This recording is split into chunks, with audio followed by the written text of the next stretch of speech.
উনি drawing room রাজনীতিকে উঠে আসে নাই। বিএনপি প্রতিহিংসার রাজনীতিতে বিশ্বাসী নয়। দেশের প্রতিটি সংকটময় মুহূর্তে বিএনপি জনগণের পাশে ছিল উল্লেখ করে বিএনপি দেশের শান্তি, গণতন্ত্র ও ন্যায় বিচারের সংগ্রামেও জনগণের পাশে থাকবে বলে জানান চট্টগ্রাম মহানগর বিএনপির সাবেক সাধারণ সম্পাদক আবুল হাশেম বক্কর। তিনি বলেন, বিএনপি ঘোষিত ৩১ দফা কর্মসূচি দিয়ে তারেক রহমান একটি নতুন বাংলাদেশের স্বপ্ন দেখে।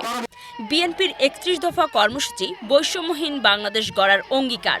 মঙ্গলবার সন্ধ্যায় নগরীর জামাল খান ঝাউতলা এলাকায় বিএনপির উঠান বৈঠকে প্রধান অতিথির বক্তব্যে এসব কথা বলেন তিনি। ধ্বংস করে দিতে গিয়েছিল বাকশাল কায়েমের পদ্ধতি দিয়ে।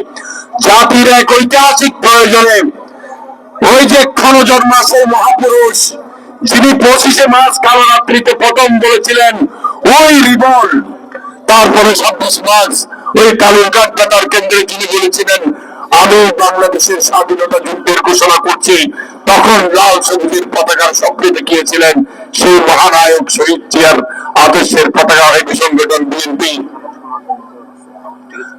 সংগ্রামী বন্ধুগণ, এটা 100% এই 17 বছর 18 বছর 20 বছর আওয়ামী লীগের শাসন আমলে বিএনপিকে শুধু জামাতের সাথে ট্যাগ লাগিয়েছে। বিএনপি জামাত বিএনপি হচ্ছে 100% স্বাধীনতার পক্ষের শক্তির দল। এটা সবসময় আপনারা মনে রাখবেন। বিএনপির প্রতিষ্ঠাতাই স্বাধীনতা যুদ্ধের ঘোষণা দিয়েছেন এবং রণাঙ্গনে যুদ্ধ করে দেশকে স্বাধীন করেছেন। এই এলাকাটা হচ্ছে মুসলিম, অমুসলিম, সনাতনী সবাই এখানে বসবাস করে। এখানে সবাই আমাদের ভাই। আমি আবুল হাশেম বক্করকে ব্যক্তিগতভাবে সবাই চিনে। আবুল হাশেম বক্করেই যথেষ্ট আমার পরিচয়, এতটুকু যথেষ্ট, চেয়ে বেশি লাগে না। বিএনপির বক্কর ঠিক। আমরা একটা কঠিন সময় অতিক্রম করছি। আমরা গণতন্ত্রের জন্য 17 বছর লড়াই করেছি, মৃত্যুর মুখোমুখি হয়েছি। রেড ক্রস ফায়ার দেওয়ার জন্য আমাকে নিয়ে গিয়েছিল আমির খসরু মাহমুদ চৌধুরীর অনেক চেষ্টায় আল্লাহর অশেষ রহমতে সেখান থেকে আমি ফিরে এসেছি। আমি এবং ডাক্তার সাদাত হোসেন সাহেব বিএনপির এমন এক সময় নেতৃত্ব দিয়েছি যে সময় বাংলাদেশের ইতিহাসে, বিএনপির ইতিহাসে সবচেয়ে কঠিন সময় ছিল বিএনপির ইতিহাস। যেখানে রাস্তায় মিছিল করতে দিচ্ছে না, ফুটপাতের উপর দিয়ে লাইন মেরে পুলিশ ফেলে দিচ্ছে, মনে আছে?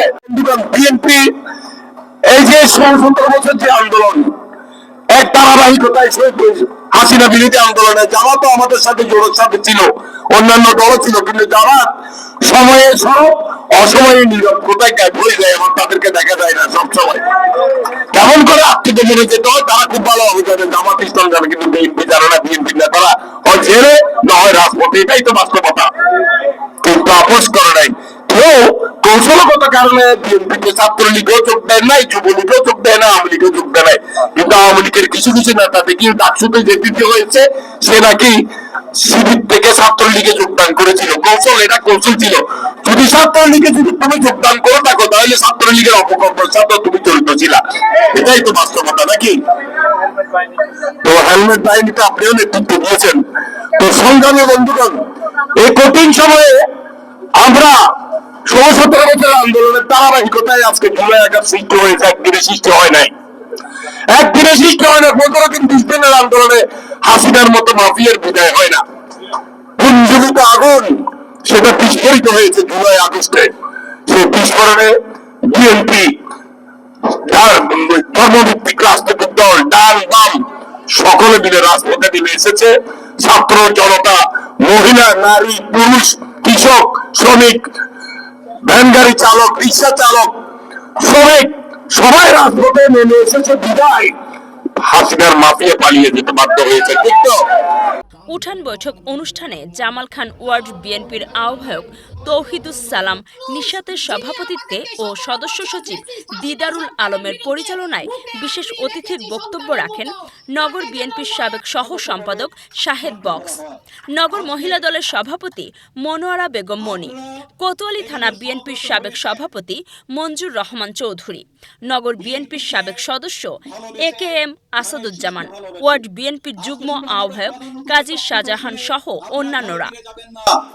প্রধান অতিথি যে মূল্যবান বক্তব্য রাখবে, এই বক্তব্য শ্রবণ করে মননে ধারণ করে আজকে থেকে ওয়ার্ডের প্রত্যেকটা ইউনিটে প্রত্যেকটা ঘরে ঘরে ধানের শীষের বার্তা পৌঁছে দিবেন, ধানের শীষের দাওয়াত পৌঁছে দিবেন, যেন আগামী নির্বাচনে সকল ষড়যন্ত্র মোকাবেলা করে অত্র ওয়ার্ডের আপামর জনসাধারণ ধানের শীষ প্রতীকে ভোট দিয়ে এদেশের জনগণের হারানো ভোট ও ভাতের অধিকার যেন পুনঃপ্রতিষ্ঠিত করতে পারে। সকলকে আবারও অনুষ্ঠানে চট্টগ্রাম ৯ সংসদীয় আসনের ভোটারদের ধানের শীষ প্রতীকে ভোট প্রদানে উৎসাহিত করে বিএনপির রাষ্ট্র কাঠামো মেরামতের ৩১ দফা বাস্তবায়নে জনমত গঠনে নেতাকর্মীদের প্রতি নির্বাচনের সর্বাত্মক প্রস্তুতি নেওয়ার আহ্বান জানানো হয়। অবশ্যই উনি আসনের কান্ডারি হিসাবে দেখতে চাই। আবুল হাশেম বক্কর একটি শুধু নাম নয়, আবুল হাশেম বক্কর এক প্রহসন, অপরাসীম এক নেতা। আমরা চাই এই আসনে বিজয়ের মালা ঘোষণা করার জন্য আবুল হাশেম বক্কর ভাই। এমআর মিলনের তথ্য ও চিত্রে কাজী সাইমা, চ্যানেল 21, চট্টগ্রাম।